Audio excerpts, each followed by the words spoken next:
The champagne glass trembled in my weathered hands as I stared at the nameplate mockingly placed before me. Margaret Walsh, birth mother. Not mother of the groom. Birth mother. Like I was some incubator who'd donated DNA and disappeared. I'm Margaret, 48, a janitor who's cleaned office buildings for 23 years. This wedding reception in the crystal-adorned Grand Marriott ballroom was my nightmare come true. My son David stood across the room with his bride Isabella, surrounded by the prestigious Crawford family. Surgeons, lawyers, and real estate moguls who saw my uniform as proof of unworthiness. "Did you see her shoes?" whispered Mrs. Crawford, loud enough for half the table to hear. "Probably bought them at a thrift store." How embarrassing for David. 23 years of double shifts flashed before my eyes.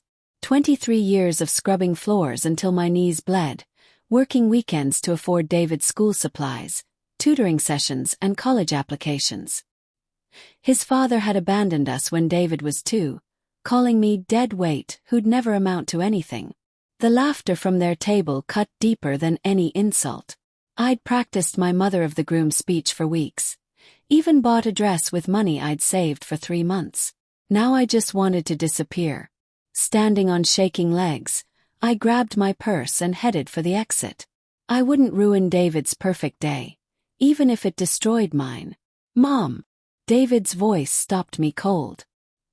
He stood behind me in his designer tuxedo, eyes blazing with fury I hadn't seen since he was a teenager defending me from neighborhood bullies. "We're leaving. David, your wedding is over." His voice carried across the suddenly silent ballroom. Every conversation stopped. 200 guests turned to stare as David looked directly at the Crawford family.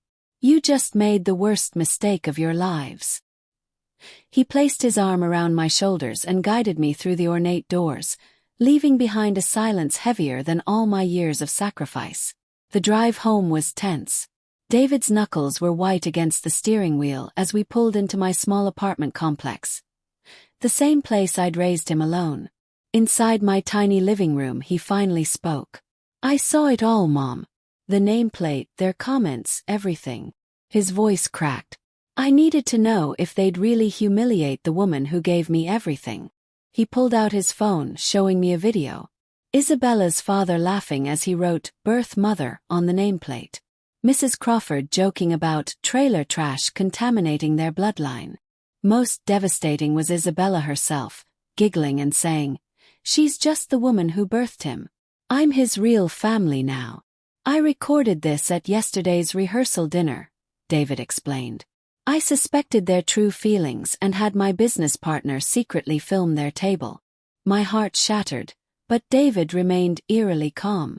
"Mom, I never told you about my company." He opened his laptop. 3 years ago, my college roommate Jake and I started a tech firm specializing in corporate data security. Last month, we sold it for $47 million. I blinked, processing his words slowly. The Crawfords think they married into money through Isabella. What they don't know is that I've been quietly buying shares in their family business, Crawford Medical Holdings, through shell companies for 8 months. David's fingers flew across the keyboard. "As of this morning, I own 51% of their company. Everything they built, everything they're proud of, now belongs to the trailer trash they mocked." The next morning, David wore a sharp black suit that made him look like a Fortune 500 CEO. "Today they learn who you really raised," he said, handing me a folder filled with ownership documents. Crawford Medical Holdings occupied 15 floors of downtown's most prestigious tower. David walked through the marble lobby with me beside him, his hand protectively on my shoulder. Employees who'd attended the wedding yesterday now stared in confusion and growing panic. The emergency board meeting was already in session when we arrived. Dr. Harrison Crawford, Isabella's father, sat at the head of the mahogany conference table, still arrogant and clueless. "What's this boy doing here?" he barked as David took the opposite seat. David calmly placed legal documents before him. "Effective immediately, I control 51% of Crawford Medical Holdings. Here's your proof." The silence was deafening as papers rustled around the table. Harrison's face drained of color as realization dawned. "You parasite," he sputtered, spittle flying. "This is my life's work." David didn't flinch. "No, Harrison. This is the result of the woman you humiliated. The janitor who worked 16-hour days so I could attend university. Who taught me honor, persistence, and respect." He stood, buttoning his jacket. "Effective immediately, you, your wife, your daughter, and every Crawford family member are terminated. Severance packages will arrive by mail." Harrison lunged forward, veins bulging. "You can't destroy my legacy." "I'm not destroying it," David replied calmly. "I'm transferring it to someone who actually deserves it." He nodded toward me. "My mother will be the new chairwoman." We walked out together, leaving the Crawfords stunned and powerless.